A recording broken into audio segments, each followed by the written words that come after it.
¿Cuántos vinieron a adorar al Señor con todo su corazón? Porque Dios está buscando verdaderos adoradores que le adoren en espíritu y verdad. Y siempre me llamó la atención ese pasaje, porque ¿qué es adorarle en espíritu y verdad? Es entregarle al Señor toda la gloria. Nunca puede escaparse de nuestro corazón un cántico de gratitud a Dios, a pesar de los problemas. Eso es en verdad. Cuando en una pareja, y póngase cómodo en esta noche, hay amor de verdad. Cuando en un hogar hay amor de verdad, las crisis y los momentos difíciles sirven para unir, porque hay amor de verdad. ¿Es así o no es así? Entonces las pruebas nos unen más a Dios cuando amamos a Dios. Cuando hay un momento de crisis, un momento de persecución, cuando hay un momento de desafío en nuestra vida, nos unimos más a Dios. Y mediante la adoración es allí donde se convierte en un sacrificio de alabanzas. Cuando la Biblia habla de sacrificios de alabanza, está hablando de esto. Nunca olvide que el sacrificio es aquello que nos debe doler. Si recuerdas todas las veces que está hablado de esto, ¿verdad? ¿Y cuándo te duele la alabanza? Cuando no quieres cantar. Es allí cuando duele, ¿verdad? Cuando tú, en medio de un proceso, se supone que es para que Dios te haya dado la respuesta, cuando más la necesitabas. Y doblabas tus rodillas de noche y le decías: Señor, ¿por qué estoy pasando por esto? Háblame, dime algo, Señor. Y solo escuchabas un silencio. Y tú le decías a Dios: pero dime algo. Háblame por medio del que sea. ¿Qué hago, Dios? ¿Cómo hago? Y el silencio allí. Entonces es allí donde tiene que haber un sacrificio de alabanza y decirle al Señor: gracias. Gracias, porque tú eres soberano. Y no es en mi tiempo, Dios, es en tu tiempo. Tú conoces todas las cosas, Señor. Y aún ese silencio hace parte de tu respuesta. Porque a veces creemos que la respuesta de Dios es que siempre nos hable. También los silencios de Dios son parte de las respuestas. Amén. Dale un aplauso fuerte a ese Dios grande y poderoso. Aleluya. ¿Cuánta falta me hacía la iglesia, sabes? Mucha falta. Y en todos estos días y en medio de cada momento de mi vida, de diferentes procesos, en altibajos, llegó a mí una palabra con el deseo de compartir con ustedes. Que hace un tiempo precisamente había hablado y había dicho: si para Dios 1000 años son como ¿cuántos días? No te escuché. ¿Cuántos días? Como un día. Ahora, ¿cuántos creen que Dios tiene el poder de hacer todas las cosas ya? Entonces, ¿por qué Dios se tomó 7 días para hacer la creación? ¿Por qué no lo hizo todo enseguida? Y es de eso que te voy a hablar hoy. Te voy a hablar solamente del día 1. Dios mediante, en otro momento te hablamos del día 2, luego el día 3, el día 4. Pero hoy te quiero hablar solamente del día 1. Diga conmigo: el día 1. Para hablarte del día 1, quiero aclararte que cuando Dios hizo todas las cosas no existía el tiempo, el cronos, el tic-tac no existía. ¿Por qué no existía el tiempo? Por una sencilla razón. Dios se mueve en lo inmortal, en lo inmaterial. Para algunas personas que de pronto les gusta los datos y ser un poco curioso en este tipo de información, hay planetas que los años son diferentes a los nuestros. Por ejemplo, si los días son 365 días del año en la Tierra, hay planetas que el año tiene 670 días. ¿Sabía usted eso? Debido a la rotación de la Tierra se hace el conteo de los días. Hay planetas que no tienen la misma rotación ni tienen la misma cercanía al Sol como lo tiene la Tierra. Hay planetas que pueden tener hasta 1000 días el año. Pastor, ¿y por qué nos hablas esto? Porque Dios es un Dios de misterios. Eso es lo que me encanta del Dios que le sirvo. Porque si nuestro Dios fuera un Dios simple, sencillo, no fuera Dios. Pero nuestro Dios se da la imponencia de mostrarse, como Él dice, a quien Él quiere. Y para Dios mostrarse a quien Él quiere, debe existir en aquellos un deseo de acercarse a Él. Cuando nos acercamos a Dios, dice la palabra, Él se acercará a nosotros. La pregunta es, ¿quién quiere acercarse a Dios? Ese amén se escuchó así como saliendo de 2 días de ayuno con un día de vigilia. Eso es tremendo. ¿A quién le gustaría acercarse a Dios? ¿A cuántos? Le cuento que no es fácil acercarse a Dios. El pueblo de Israel se quería acercar a Dios y dice la palabra que un día estaban molestos con Moisés. Es que eso no pasa solamente en Shalom, eso viene de tiempos antiguos, ¿verdad? Porque a veces el líder dice, hermanos, hagamos esto, movámonos así, hagamos aquello. Y a veces la iglesia cree que es el pastor. Y el pueblo de Israel decía, Moisés sí molesta. Este Moisés, puro papeles. Papeles van, papeles vienen. 613 mandamientos, los estatutos, este tipo. ¿Sabes qué, Moisés? No queremos hablar más contigo. Queremos hablar con Dios directamente. Bravo, ¿eh? El pueblo de Israel volándose los misterios de Dios. Porque Dios mismo puso a Moisés. Y dice la palabra que cuando Moisés le dice a Dios, ¿qué hacemos con este pueblo? Es más, mira tú lo que la palabra enseña. Ni Dios quería al pueblo ya. Porque Dios le dijo a Moisés, ese es tu pueblo que sacaste de Egipto. Dios le dijo a Moisés, estoy que los extermino a toditos en el desierto. Y Moisés le dijo, no, no, no, no.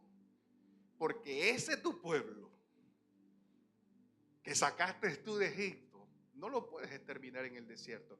Porque ¿qué dirán las demás naciones? Que los hiciste salir de Egipto para matarlos en el desierto. Era un pueblo difícil de servir. Entonces, ¿qué hizo Dios? Le dijo a Moisés, ¿el pueblo quiere hablar conmigo? Listo, los espero en el monte. Y resulta que el pueblo de Israel se dispuso a hablar con Dios. ¿Cuántos han leído este texto conmigo? ¿Cuántos lo han leído? Eso está en el libro de Éxodo. Y cuando el pueblo de Israel comenzó a caminar hacia el monte, dice la palabra, la presencia de Dios era tan tremenda que comenzó el pueblo a sentir, ¿sabes qué? Terror. Pastor, ¿por qué la presencia de Dios produce paz? Depende. Depende cómo estés viviendo.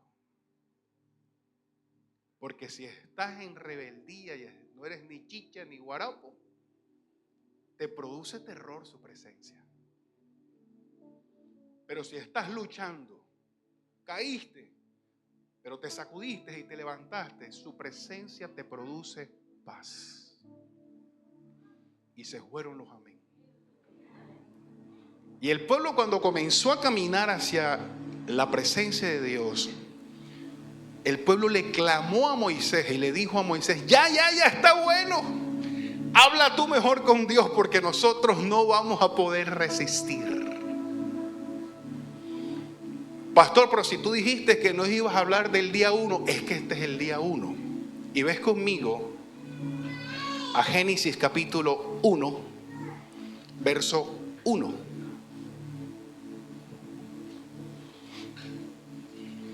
El día 1, diga conmigo, el día 1.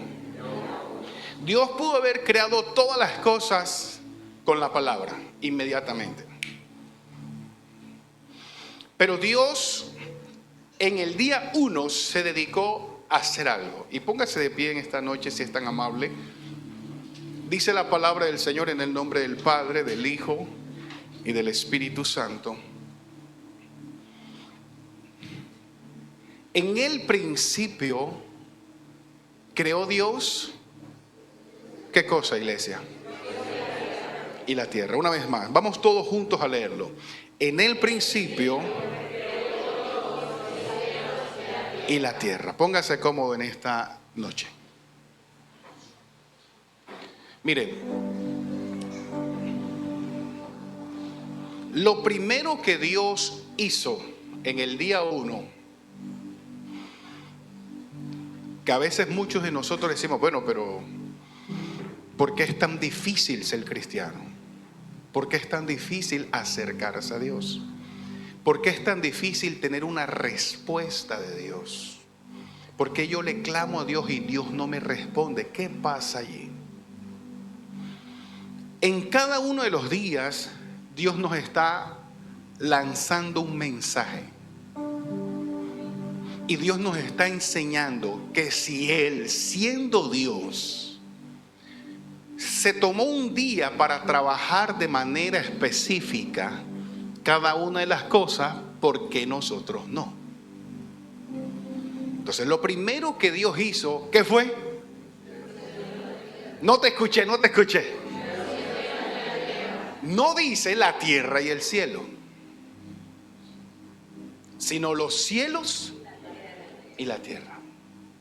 Y cuando hablamos de los cielos, no está diciendo el cielo y la tierra.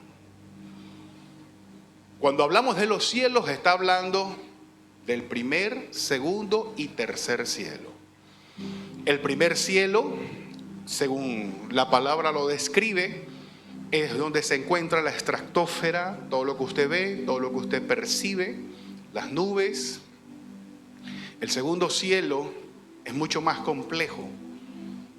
Quizás nadie lo ha podido escudriñar ni entender, donde se encuentran las galaxias, los planetas, donde se encuentra el sol. Ese es el segundo cielo, conocido como el universo.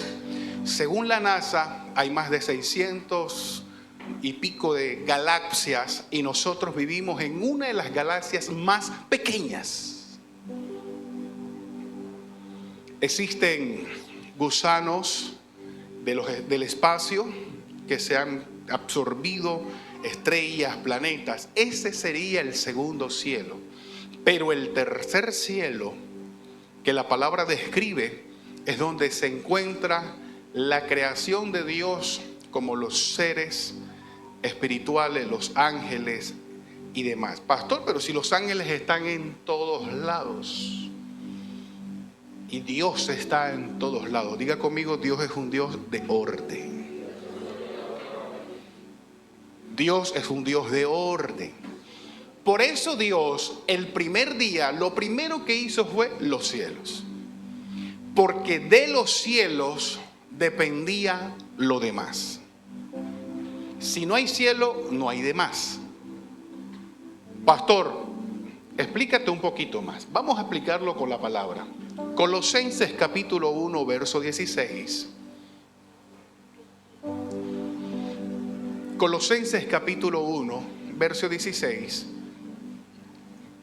Dice la palabra así. Colosenses 1, 16. 16. Está hablando de Jesús. Recuerda, quiero que escuches esto. No existía el tiempo Cronos, sino el tiempo Kairos, que significa tiempo eterno, tiempo en Dios. Dicen por allí que cuando una persona va a fallecer, segundos se convierten en eternidad. Cuando una persona tiene un susto, digámoslo de esa manera, su cuerpo libera adrenalina, y la adrenalina hace que la persona viva una eternidad en cuestiones de segundos. Usted siente que es una hora y usted mira el reloj, un segundo. La adrenalina. Entonces, en el campo espiritual no existe el tiempo. El tiempo se determina por lo material, por lo físico. Y cuando Dios crea todas las cosas, tiene un punto de apoyo para Dios poder crear todo. Dios no nos hizo a nosotros al azar. Dios no te hizo por casualidad. No eres creación de casualidad. Hay un propósito de Dios contigo y en tu vida. Dios te hizo con un propósito. Te lo voy a volver a decir. Dios tiene un plan contigo, con tu familia, con tus hijos. No fuiste creado al azar. No fuiste creado por casualidad. Fuiste creado con un propósito de Dios. Y dice la palabra, porque en Él, está hablando de Jesús, fueron creadas, ¿cuántas cosas? Todas las cosas en Jesús. ¿Cómo así, pastor? Que en Jesús. A Dios le plació, así como un padre que está feliz con su hijo, como una madre que está feliz con su hija, y le dice para sí, voy a hacerle una fiesta a mi hija o a mi hijo porque lo amo tanto, y le voy a dar el regalo más deseado de mi hija, el iPhone 15. Según nuestro nivel o nuestro poder podemos hacer. Hay quien tiene para el iPhone 15, pero como Dios es un Dios todopoderoso, Él dijo, voy a crear algo para mi hijo. ¿Y qué fue lo que creó para su hijo? Todas las cosas. Primer, segundo y tercer cielo fueron creados para Jesús. Diga conmigo, primer, segundo y tercer cielo fueron creados para Jesús. Los ángeles fueron creados para alabanza y gloria del Señor. Los querubines, los serafines, los arcángeles, todo fue creado para Él y por Él. Incluyamos la tierra, lo que usted ve y lo que no ve. Como en Él y para Él fueron creadas todas las cosas, dice la palabra, las que hay en los cielos y las que hay en la tierra, visibles o invisibles, sean tronos, dominios, sean principados, sean potestades, todo fue creado por medio de Él y para Él. Verso que sigue. Y Él es antes de todas las cosas, y todas las cosas en Él subsisten. Verso que sigue. Y Él es la cabeza del cuerpo, que es ¿quién? ¿Quién es la iglesia? Estamos claros, estamos sincronizados, ¿verdad? ¿El primogénito de quién? ¿De quién? Para que en todo tenga la preeminencia. ¿Cómo así que el primogénito de los muertos? Lázaro resucitó. La hija de Jairo resucitó. ¿Cuánta gente no ha resucitado? ¿Cómo que Jesús es el primogénito de los muertos? Lázaro resucitó, pero volvió a morir. La hija de Jairo resucitó, pero volvió a morir. Pero Jesús resucitó y está vivo. Vive para siempre. Dele el aplauso al Señor. Ahora, Pastor, ¿por qué nos estás hablando de eso? El día 1 significa que lo primero debe ser los cielos, luego la tierra. Cuando una persona no tiene al Señor en su corazón, invierte el orden de Dios. ¿Y qué pone primero? La tierra, después el cielo. Si hay tiempo, el cielo. Pastor, ¿cómo así? Es que, mira, esto es algo tremendo, ¿verdad? Cuando el hombre no tiene a Dios en su corazón, no tiene paz. No puede dormir bien. No toma decisiones bien. Vive frustrado, cansado. Todo le sale mal. Es como si caminara en medio de la oscuridad con los ojos vendados. Y escúchame bien, y está vivo. Está caminando entre los seres vivientes. Ahora imagínate que esa persona en ese estado muera. ¿Cómo será su eternidad? Peor. Como el rico y Lázaro, así, atormentado. El orden de Dios es: piensa en los cielos primero. Hay una eternidad. Pero la mentira de Satanás, que la palabra dice que Cristo ha venido para que nosotros tengamos vida y para que nosotros conozcamos la verdad, porque Él es el camino, la verdad y la vida. ¿Sabes cuál es el mensaje de Jesús? Que no todo es tierra. Pero si estamos en la tierra, tenemos que pensar en la tierra, pero sin desenfocarnos que primero son los cielos. Porque Dios hizo los cielos primero, se enfocó en los cielos y luego en la tierra. Pero muchas personas solo viven y piensan en la tierra. Pastor, ¿está mal pensar en la tierra? No, la pastora lo decía ahorita, necesitamos zapatos, camisa. El hecho que usted sea cristiano no quiere decir que usted no coma, usted necesita comer. Alguien dice, pero es que como somos cristianos, ¿para qué pensar en dinero? Pero es que estamos en la tierra, todavía no estamos en el cielo. Usted no va a llegar a Electricaribe o a Aires y va a decir, querida cajera, levante las manos, voy a orar por ti. ¿Cuánto debo?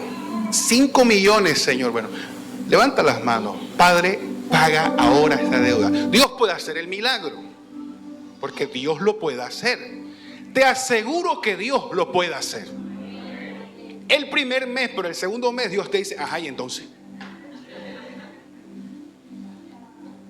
O sea, te lo aseguro que Dios va a enviar el profeta que tenga que enviar. Y te dice, ay, ¿cuántos meses te tengo que pagar entonces? ¿Por qué no resuelves? ¿Por qué no te mueves? La Biblia dice que Dios bendice la mano diligente. Porque si no, ninguno trabajáramos, ¿verdad? Todos buscáramos, levante las manos, cajera. ¿Ah? Y llego a comprar ropa, levante las manos. No, dice la Biblia que el que no trabaje, que no coma. El obrero es digno de su salario. Eso es tierra, diga conmigo, eso es tierra. Hay que ser diligente. Por años se nos incubó el pensamiento negativo que por ser cristianos, ¿para qué estudiar? ¿Para qué ser un profesional? ¿Para qué? Si al final todos nos íbamos a morir y el Señor iba a venir por su iglesia. ¿Para qué estudiar? ¡Qué error tan grande! Si lo que Dios desea es que su iglesia sean los que estemos en medio del gobierno. En estos momentos, allá al lado del presidente, ¿cómo que se llama el presidente? Se me olvidó. Al lado de un mundano, un brujo, ¿quién no? Para que esté la iglesia. Al lado del alcalde, del gobernador, es para que esté la iglesia. Pero es que la iglesia se desenfocó. Y muchos pastores renunciaron al pastorado para lanzarse como concejal de Barranquilla. No, es que ese no es el trabajo de la iglesia, ser político, sino es brillar, guiar, asesorar, ¿verdad? Conforme a la sabiduría que Dios te da. Porque Dios te puso a ti para hacer luz en medio de tinieblas. Y quien no trabaje, que no coma, dice la palabra. No lo dice el pastor. Y la tierra es eso. Es vestirnos, es trabajar por la comida, es buscar un empleo, es trabajar, es casarnos. ¿Por qué Jesús no tuvo esposa, no tuvo hijos? ¿Por qué no lo hizo? Pastor, ¿es malo tener esposa, tener hijos? No, no es malo, es una bendición. Aunque muchos hijos son terriblemente inquietos que quieren desarmar un balín, pero son una bendición. Son nuestros hijos, ¿verdad? ¿Por qué Jesús no tuvo esposa, no tuvo hijos? Porque Jesús vino con una misión específica: traer el cielo a la tierra. Jesús no vino a enredarse en la tierra. ¿Sí? Jesús vino a traer el cielo a la tierra. Él no vino a enredarse en la tierra. Por eso cuando Satanás le ofrece el reino, le ofrece el dinero, Jesús dijo: yo no vine a esto. Yo vine a traer el cielo. Yo no me vine a enredar en la tierra. Pero si de pronto se nos aparece el diablillo por ahí y nos dice: si tan solo me adorares, te daré todos los reinos de la tierra. Alguien diría: se me apareció el Señor y me bendijo. Hay que discernir cuando es de Dios y cuando no es de Dios. ¿Cuándo es de Dios? Cuando la adoración es solo para Él y lo demás es lo demás. Cuando primero es el cielo. ¿Cuándo no es de Dios? Cuando primero es la tierra. El mundo y sus deseos pasan, pero el que hace la voluntad de Dios. La tierra nos entretiene. Ahora que murió Omar Geles, pastor, yo sospechaba que usted iba a hablar de eso. No me lo reveló carne ni sangre, ¿verdad? Finca. Mira, por ahí Firulay tenía una cadena. Ahora que venía, lo venía agarrando a Firulay, tremenda cadena. Bueno, así tenía una cadena Omar Geles, de oro, gruesa. Dinero, era una máquina de hacer dinero, por el arte, por la capacidad que él tenía. Escucha esto. ¿Y qué le pasó a Omar? ¿Qué le pasó? ¿Qué le pasó? No se desconcentra, amada iglesia. ¿Qué le pasó? La iglesia, a ver, ¿qué le pasó a este varón? ¿Por qué? A ver, yo le pregunto, ¿cuántos se sorprendieron de la noticia? ¿Ninguno? Ya todo el mundo lo sabía, ¿verdad? Puro profeta. ¿Ah? O sea, estoy rodeado de profetas. Todo el mundo lo sabía. Yo me sorprendí porque estaba joven. Pero cuando me sorprendo de esto, o cuando escucho esta noticia, a su vez el Espíritu Santo me trae una pregunta y me dice: ¿por qué te sorprende? Mañana puede ser tú, o sea, yo.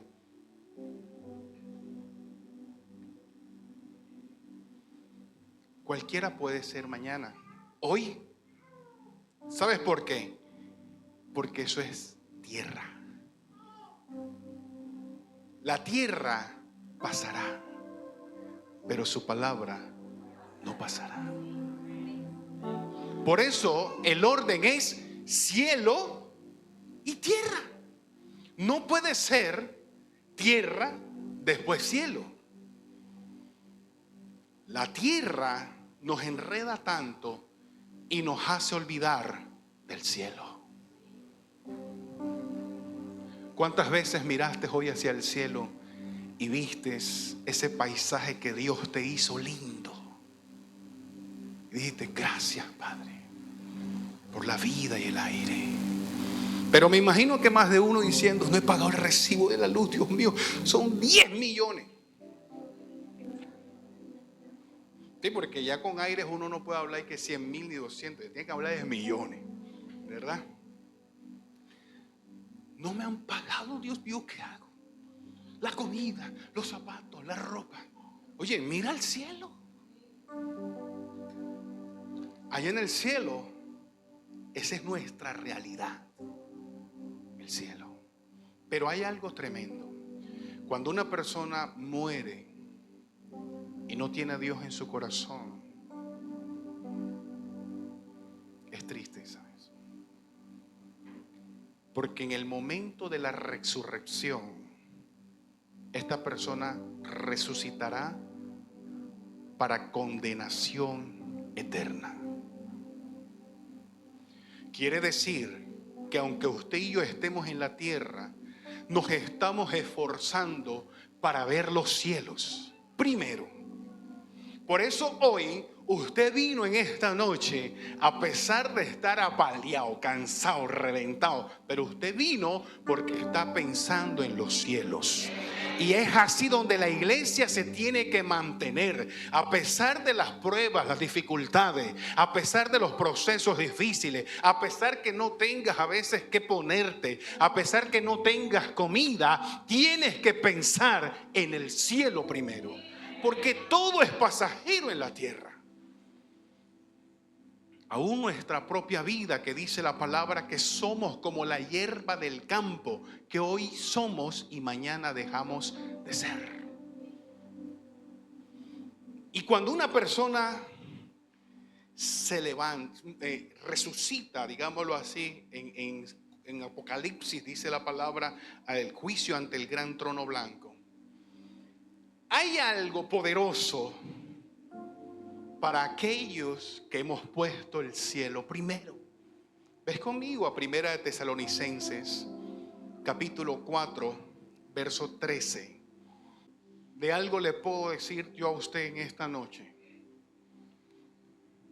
Y quiero que sepas, amada iglesia, que Dios tiene planes contigo.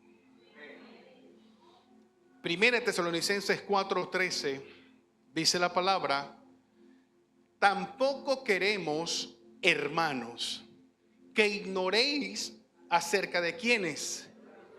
¿Quiénes son los que duermen?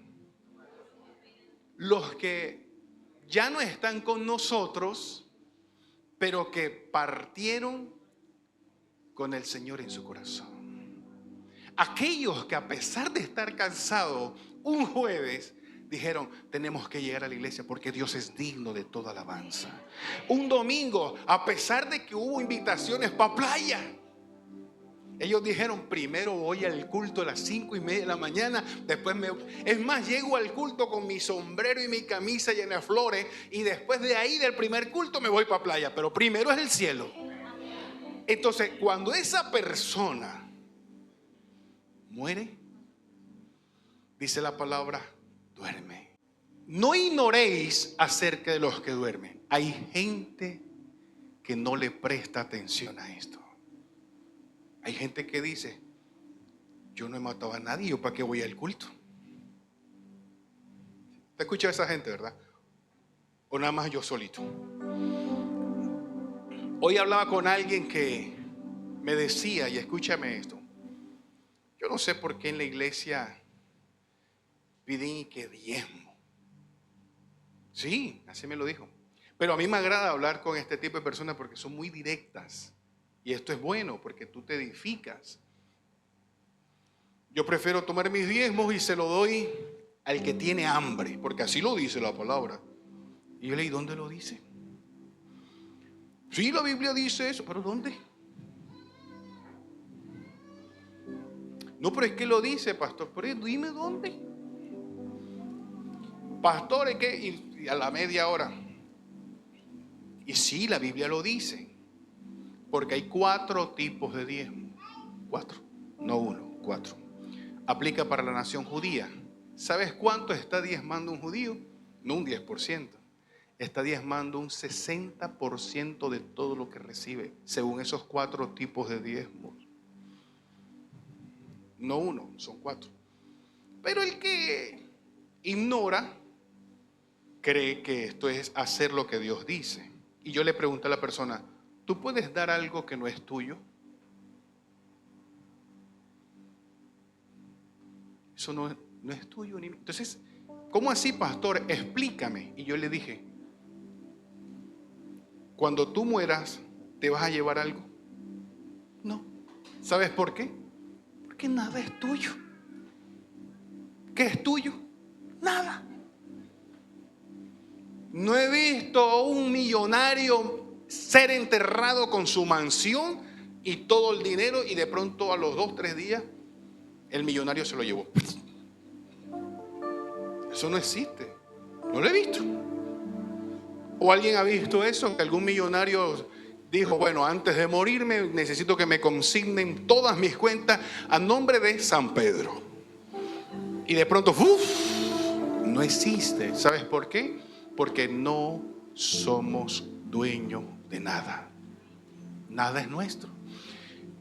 Pero cuando nosotros ponemos el cielo primero, entendemos la revelación, no solamente de un diezmo, porque yo le dije a la persona, es que el diezmo es una arandelita, eso es una bobadilla. El diezmo es una bobadilla en comparación a las demás cosas que Dios te está pidiendo que hagas. Pero el diezmo te prueba cuán duro eres. Claro. Los tacaños no dicen nada, pero es que lo prueban. Pero no solamente el tema del diezmo, el congregarse. Esta persona me decía, yo conozco a gente que tiene buena relación con Dios y no se congrega. Y yo le dije, ¿y dónde dice la Biblia eso? Porque el mismo Jesús se congregó. Los discípulos se congregaban. David se congregaba. Todos en la palabra de Dios se congregaban. ¿Sabes por qué? Porque quien estipuló la casa no fue el pastor, fue Dios. Él dijo, mi casa, dice el Señor, casa de oración será llamada. Cuando usted va a un gimnasio, ¿usted sale del gimnasio reventado o sale con nueva fuerza? Al principio apaleado, ¿verdad? Pero después sale eléctrico. ¿Sabes por qué? Porque lo que hace el gimnasio es que desarrolla tu sistema respiratorio, o sea, tu circulación, tus músculos, te los fortalece, te produce salud. Aunque tú llegues cansado, te pones a hacer ejercicio, te pones después chévere. El gimnasio espiritual para la iglesia o para nosotros es la iglesia. Usted puede llegar todo reventado, todo cansado, todo lo que sea, y usted levanta sus manos y usted le dice al Señor, Padre, gracias. Usted puede llevar cansado. A ver, ¿cuántos le tocó un día duro hoy? No te escuché duro, pero ¿qué? Dígame, no te escuché. Un día difícil, ¿verdad? Apaleado, ¿verdad?